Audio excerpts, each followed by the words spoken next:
자, 여러분, 많은 분들이 기다리셨던 영주형과 바르셀로나 이야기입니다. 슈퍼리그 때문에 이걸 사실 진작에 했어야 되는데 네. 어쩔 수 없이 좀 미뤄졌습니다. 어쩔 수 없죠, 뭐. 네. 슈퍼리그가 블랙홀이었으니까. 그렇죠. 네. 근데 지금 원래 보통 저희가 크로마 깔고 하잖아요. 네. 근데 크로마 스튜디오에서는 또 이제 주원 형이 K리그 중계를 청명을 네. 하고 있기 때문에 오늘은 저희 이 랩 스튜디오 여기는 네. 이제 저희가 팟캐스트를 녹음하는 공간인데 여기서 영주형과 이야기를 진행을 해보겠습니다. 일단 코파델리 우승.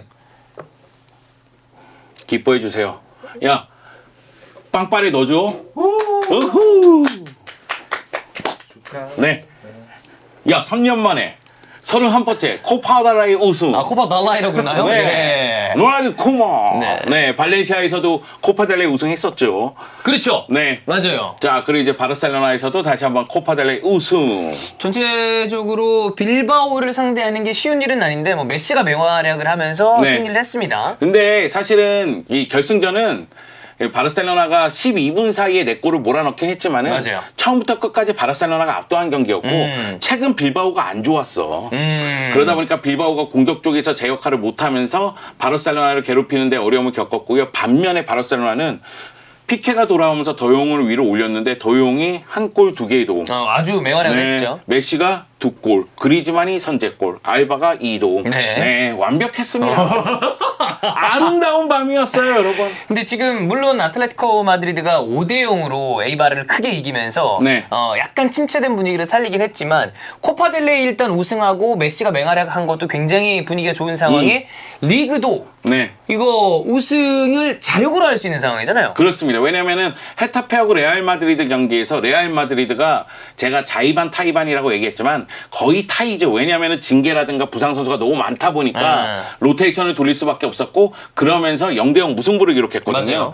그런데 바르셀로나의 남은 일정을 볼 때는 아틀레티코 마드리드하고의 맞대결이 있어요. 그것도 깜릅니다. 네, 그래서 남은 일정 동안 바르셀로나가 전승을 하면은 아틀레티코 마드리드를 내리면서 우승도 가능합니다. 그러니까 자력으로 우승할 수 있다는 거죠. 그렇죠. 그러면 바르셀로나가 물론 이번 시즌 챔피언스리그에선 고배를 마셨지만 네. 더블을 만약에 가능하게 한다. 네. 그러면 라포르타 이 신임 회장 입장에서도 쿠만은 충분히 명분이 어휴. 있는 거 아니에요? 그럼요. 회장된 지 한 달 만에 우승 트로피를 선사해 줬는데. 그렇지.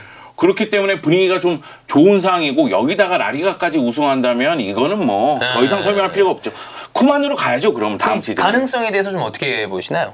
잘 모르겠어요. 이게 왜 그러냐면 아틀레티코 마드리드가 저 앙헬 꼬레아가 2골 1개의 도움을 기록하면서 에이바르전에서 5대0 대승을 거뒀거든요. 웬열로. 마르코스 요네테도 2골 넣고 그리고 카라스코도 굉장히 잘했습니다. 그래서 제가 뭐 그런 표현했잖아요. 집 나간 득점력을 찾았다. 루이스 수아레스하고 주앙 페레스가 부상인 상황에서 그렇게 득점력을 보여줬고 여기에 루이스 수아레스가 훈련에 복귀했으니까 예. 그러면은 공격 쪽에서 계속 위력을 발휘할 가능성이 있다. 그러면은 아틀레티코 마드리드는 약팀을 상대로 최근 골을 제대로 못 넣으면서 어려움을 겪었는데 그치. 이제는 약팀 사냥이 가능해졌다. 이런 식으로 볼 수가 있겠고 레알 마드리드는 승부처에 정말 강하지만 지금 부상 선수가 너무 많아. 좀 심각하게 많아요. 레알 많아요. 마드리드 상황 보면 어떤 느낌이냐면 어우 불쌍해라는 생각이 들 정도로 네. 많습니다. 아니 지난 헤타페전 백포가 아니 이건 뭐야 이럴 정도입니다. 마르셀로, 추스트, 밀리탕, 오드리오 솔라예요. 그치. 그러니까 백포 자체가 완전히 어떻게 본다면 백업 선수들로 네. 꾸려졌다 해도 과언이 아니거든요. 그 백업에 백업도 등장했으니까 네. 추스트 같은 선수가. 예. 물론 크루토와가 미쳐 날뛰면서 그쵸. 다 막아내긴 했지만 예. 여하튼 어려움이 있는 상황이다. 그런 생각이 좀 들었어요. 뭐 저희가 사실 이렇게 코파델레이 얘기를 길게 하기가 어려운 게 이미 진작에 좀 식었어요. 식었어. 다 지나간 얘기이기 때문에 이거를 자세하게 리뷰하는 거는 저는 좀 의미가 좀 없다고 생각을 해서 전체적인 바르셀로나의 분위기를 이제 형한테 여쭤보고 있는데 그래도 어쨌든 코파델레이 우승한 거에 대해서는 선수들이나 팬들이나 다 굉장히 즐거워할 만한 일입니다. 왜 그러냐면은 쿠만 감독이 온 다음에 이것도 뭐 자이반 타이반이긴 하지만은 리빌딩을 했잖아요. 그렇죠. 그러다 보니까 우승 경험이 없는 선수들이 바르셀로나에 은근히 많아요. 제법 있어요. 예전에 바르셀로나에 있던 선수들은 트로피를 안 딴 선수가 없었죠. 그것도 네. 다들 뭐 10개 막 이렇게 따고 네. 있었던 선수들이니까. 근데 이번에는 뭐 더용도 영입된 다음에 처음으로 우승 트로피를 들어 올렸고 그치. 거기다 뭐 페드리라든가 아니면은 어린 아라우라든가 민게사라든가 이런 선수들이 있다 보니까 그렇기 때문에 이제 메시하고 결국은 인증샷 남기고 막 그랬었거든요. 사진 찍는 그 장면이 네. 있었죠. 그런데 저는 그 우승 트로피 들고 나서 기념 티셔츠에 그런 단어가 있었어요. 새로운 시대의 처음. 처음. 그러니까 새로운 시대의 첫 우승 트로피다 이거죠. 이제 새 시대로 나아가는 어떤 첫 발걸음을 우승으로 딱 뗐다. 네. 뭐 이렇게. 근데 그런 측면에서 봤을 때는 이제 바르셀로나 입장에서는 굉장히 의미가 깊은 우승 트로피고 그 메시도 주장 완장 차고 나서 코파델레이 첫 우승이거든요. 그러니까요. 코파델레이에서 총 7번 우승 트로피를 들어 올렸지만 역시 이제 주장 완장 차고 처음이고 그리고 코파델레이에서 메시가 워낙에 강한 모습을 보여줬으니까 그쵸. 10차례 결승전에서 9번이나 골을 넣었다고 하니까요. 그리고 네. 뭐 메시도 어마어마한 기록을 써 내려갔고 빌바오 입장에서는 마르셀로나 감독이 부임한 다음에 바로 트로피 하나를 따긴 했으나 연이었었던 지난 시즌 코파델레이가 지금 올해 치러졌잖아요. 네. 거기서도 이 바스크 더비에서 밀려서 준우승 그리고 바르셀로나에게도 준우승 그러면서 조금은 아쉬운 상황을 연출을 했습니다. 네. 그러니까 빌바오가 상당히 거친 축구를 하잖아요. 세죠. 특히나 사마메스 이런 데서는 거기다 이제 사사이 바탕으로 해서 중원의 기동력을 상당히 높이는 스타일인데 지금 요 타이밍에 체력적으로 많이 힘든 것 같아요. 그런데 코파델레이 결승전이 연달아 있었잖아요. 그러다 보니까 소시에다하고 코파델레이 결승전은 PK 내주면서 결국 0대1로 패배했고 이 경기는 역부족을 드러내면서 0대4로 패배했고 그래서 빌바오 입장에서는 굉장히 타격이 큰 상황이 아닌가. 빨리 추스려야죠. 네. 자, 그래서 바르셀로나는 지금 분위기 좋다. 네. 코파델레이 따냈고 리가 우승 자력 가능하고 전체적으로 분위기가 아주 굉장히 좋은 상태인데 네. 그러면 여기에다가 우리가 슈퍼리그 얘기는 안 할 수가 없기 때문에 바르셀로나의 슈퍼리그에 대한 어떤 스탠스 이미 슈퍼리그는 저희가 이거를 촬영하고 있는 이 시간대에는 아틀레티코 마드리드도 탈퇴를 얘기했고 인테르도 탈퇴를 얘기했기 때문에 사실상 끝장났습니다. 네. 근데 어쨌든 이 라포르타 신임 회장과 이 팬들은 바르셀로나는 재정적으로 굉장히 어려운 상황을 지금 지나가고 있단 말이에요. 네. 슈퍼리그에 대해서 좀 어떤 생각을 가지고 있으셨는지 그 얘기를 좀 해주시죠. 제가 생각하기에는 라포르타 회장 입장에서는 야 이거 좋은 기회다. 슈퍼리그에 참여를 하면서 지금 이 부채를 한 번에 날리고 떨어버리자.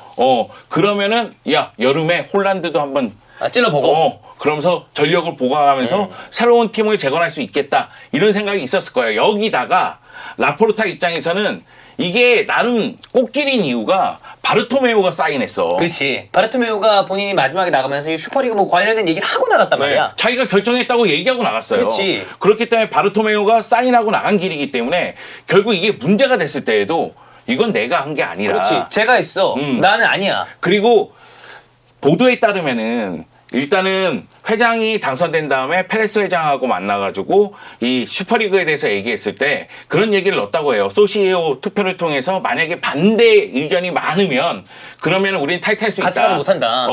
그럼 위약금이 없는 걸로 해달라. 이런 얘기가 있다는 보도가 있었어요. 진짜인지 아닌지 모르겠습니다만. 네. 근데 만약에 제가 생각하기에는 라포르타 회장이라면 그런 거 늘 사람입니다. 네. 워낙에 좀 영리하다 보니까. 네, 영리하다 보니까. 네. 그래서 결국 그거예요. 탈퇴할 길도 만들어 놓고 욕을 피할 길도 만들어 놓고. 그리고 막 뭐 간다 그러면 가는 거대로 우린 부채를 떨 수 있고. 네. 그리고 나서 페레스 회장이 앞에 나가서 열심히 얘기할 때 우리는 조용히 있는 거죠. 근데 뒤에 옆에서 사실 레알 마드리드와 바르셀로나는 라리가의 두 거함이지만 네. 페레즈가 쭉 나가고 있으니까 예. 이러면서 약간 옆에 있는 거 진짜 형 지금 딱 이렇게 하고 계시거든요. 이렇게 있는 거야. 가만히 있는 거죠. 그리고 나서 정말 대뜻 분위기다. 그러면 우리도 강력하게 원했습니다. 이런 식으로 이제 나가고 안 되는 분위기다. 지금 같은 분위기다. 그럼 이제 보도가 나오잖아. 기자들이 라포르타 회장은 팬들이 원하지 않으면 안 한다고 했었다. 그렇지. 처음부터.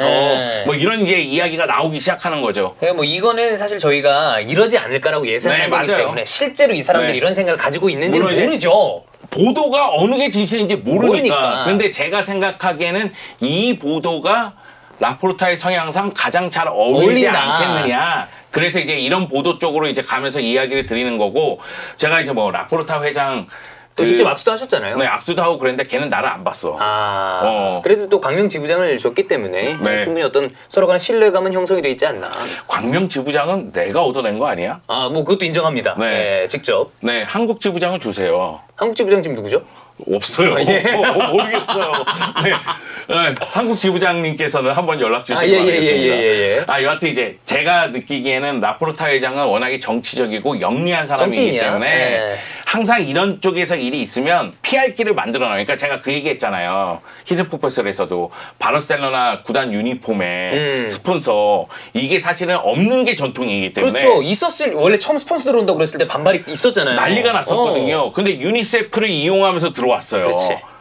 그러면서 이제 쓱 하면서 이제 계속해서 이제 스폰이 바뀌면서 달고 뛰고 있는 상태가 됐거든요. 카타르도 있었거든요. 네. 근데 유니폼 스폰서십이 달리는 거에 대해서 반발하는데 유니세프다 그러면 사람들 입장에서 반대하던 사람들도 그래도 뭐 어쨌든 유니세프는 자선단체인데 라는 생각으로 아주 그 강한 반발을 누그러뜨릴 수 있는 장치가 됐었죠. 그렇죠. 그러니까 유니세프를 함으로 인해서 결국 자신이 유니세프를 한다고 했을 때 반발이 있으면 그거에 대한 대답을 할 수 있는. 그렇지. 유니세프니까 우리는 바르셀로나는 공공에 의해서 그렇지. 이렇게 봉사활동도 해야 되고 기여도를 높여야 돼. 우리는 클럽 이상의 클럽이잖아. 이렇게 얘기할 수가 있는 상황을 만드는 거죠.